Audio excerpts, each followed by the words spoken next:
இது நிறைய பேரோட ஃபேவரட்டான ரெசிபின்னு சொல்லலாம். ரொம்ப டேஸ்டியான போலி தான் இன்றைக்கி செய்ய போகிறேன். பருப்பு போலி சிம்பிளாக தான் செய்ய போகிறேன். ரொம்ப ஈஸியான மெத்தடு. இதே மாதிரி நீங்களும் ட்ரை பண்ணி பாருங்கள். ரொம்ப பெர்ஃபெக்டாக வரும்.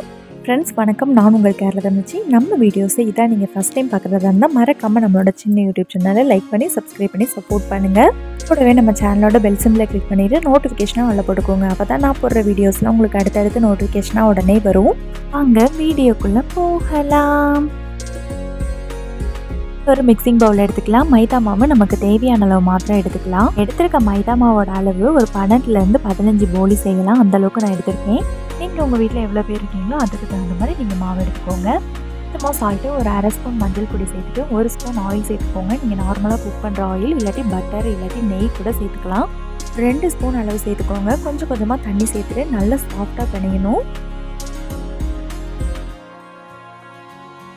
தண்ணி சேர்த்துக்கலாம். கொஞ்சமாக தண்ணி சேர்த்துக்கோங்க.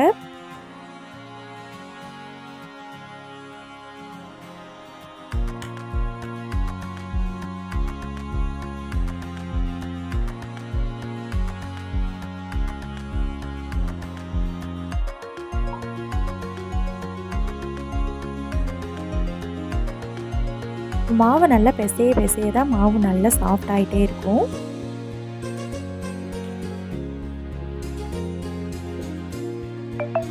இந்த அளவுக்கு லைட்டாக பிசைஞ்சதுக்கப்புறம் ஒரு 2 ஸ்பூன் ஆயில் சேர்த்துக்கோங்க.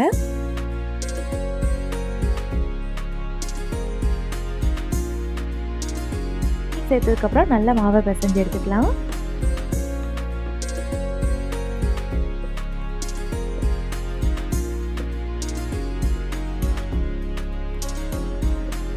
சில சமயம் மாவு பிசைய நமக்கு சோம்பேறியாக இருக்கும். அந்த டைமில் இந்த ட்ரிக்கை யூஸ் பண்ணலாம். நம்ம இஞ்சி பூண்டெல்லாம் இடிக்கிற கல் வச்சுருக்கோம்ல, அந்த கல்லை வச்சு நல்லா இந்த மாதிரி செஞ்சு எடுத்துக்கலாம். இப்போ மாவு நல்லா சாஃப்ட் ஆயிடும்.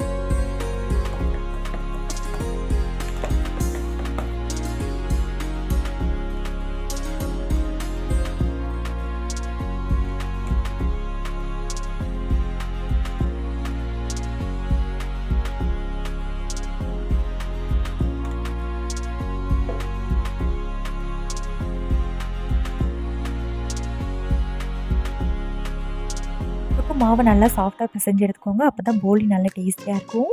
லாஸ்ட்டாக மாவு மேலே கொஞ்சமாக ஆயில் சேர்த்துட்டு மூடி வச்சிடலாம். ஒரு 1/2 மணி நேரம் அப்படியே இருக்கட்டும்.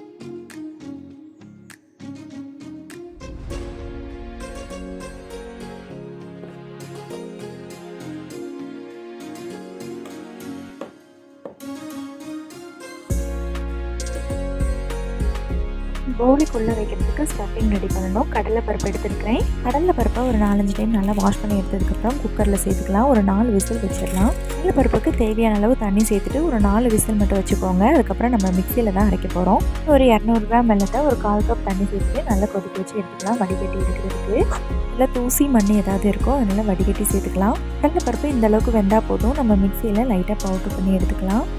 கடலைப்பருப்பில் தண்ணி இல்லாமல் நல்லா வடிச்சிட்டு மிக்ஸி ஜாரில் மாற்றி இந்த மாதிரி அரைச்சி எடுத்துக்கோங்க.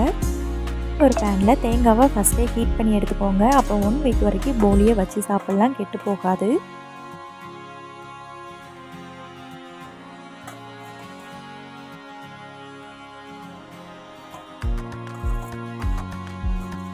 அளவுக்கு வறுத்து எடுத்ததுக்கப்புறம் நம்ம கடலைப்பருப்பை மிக்சியில் பவுடர் பண்ணி வச்சுருக்கோம், அதை சேர்த்துக்கலாம். இது கெட்டியாக இருக்குது. கெட்டி இல்லாத மாதிரி லைட்டாக மிக்ஸ் பண்ணி விட்டுக்கலாம், உடச்சி விட்டுக்கலாம்.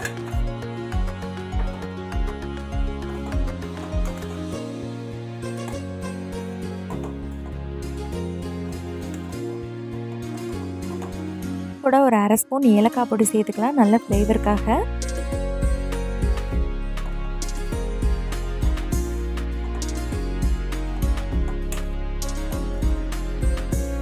கூடயே சக்கரை பாக்கி இந்த ஸ்டேஜில் சேர்த்துக்கோங்க.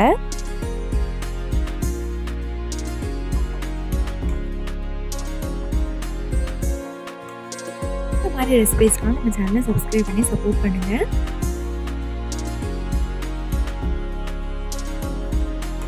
ஈவனாக மிக்ஸ் பண்ணி விட்டுக்கலாம். நல்லா ஹீட் ஆறினதுக்கப்புறம் பால்ஸாக பிடிச்சி எடுத்துக்கலாம் போலிக்குள்ளே வைக்கிறதுக்கு.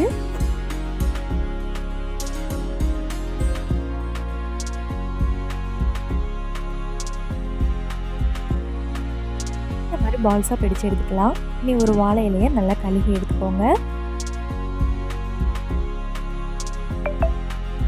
கிட்ட வாழை இலை கிடைக்கலனா பிளாஸ்டிக் கவரில் கூட இந்த மாதிரி நீங்கள் செய்யலாம். பிசைஞ்சு வச்சுருக்க மாவை இந்த மாதிரி உருண்டையை எடுத்துக்கலாம். வாழை இலையில் இந்த மாதிரி அழுத்திட்டு நம்ம ரெடி பண்ணி வச்சுருக்க ஸ்டஃபிங் இதுக்குள்ளே வச்சிடலாம். நம்ம உள்ளே வச்சுருக்க ஸ்டஃபிங் வெளியெல்லாம் வராது. இந்த மாதிரி செஞ்சிங்கன்னா போதும். ஃபுல்லாகவே கவர் பண்ணிக்கோங்க.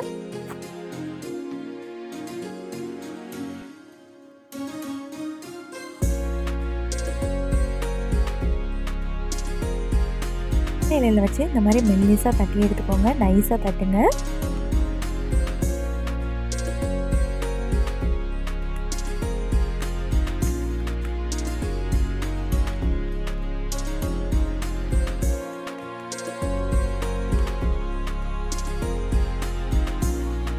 மாதிரி தட்டி எடுத்ததுக்கப்புறம் நம்ம தோசைக்கல்லில் சேர்த்துக்கலாம்.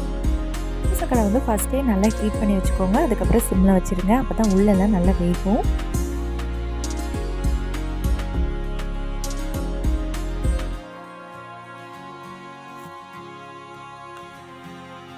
மேலே லைட்டாக ஆயில் ஸ்ப்ரெட் பண்ணி விட்டுக்கோங்க. அவ்வளோதாங்க, நம்மளோட டேஸ்டியான போலி ரெடி ஆயிடுச்சு.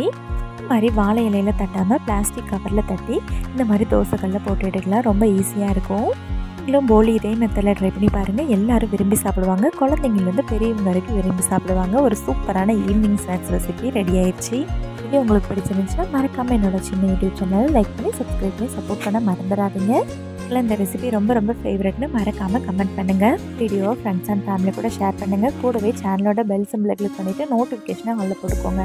அப்போ தான் நான் போடுற வீடியோஸ்லாம் உங்களுக்கு அடுத்தடுத்து நோட்டிஃபிகேஷனாக உடனே வரும். இதே மாதிரி இன்னொரு சூப்பரான ரெசிபியில் அடுத்த வீடியோவில் வந்து உங்களை சந்திக்கிறேன். அது வரைக்கும் தேங்க்யூ. பாய்.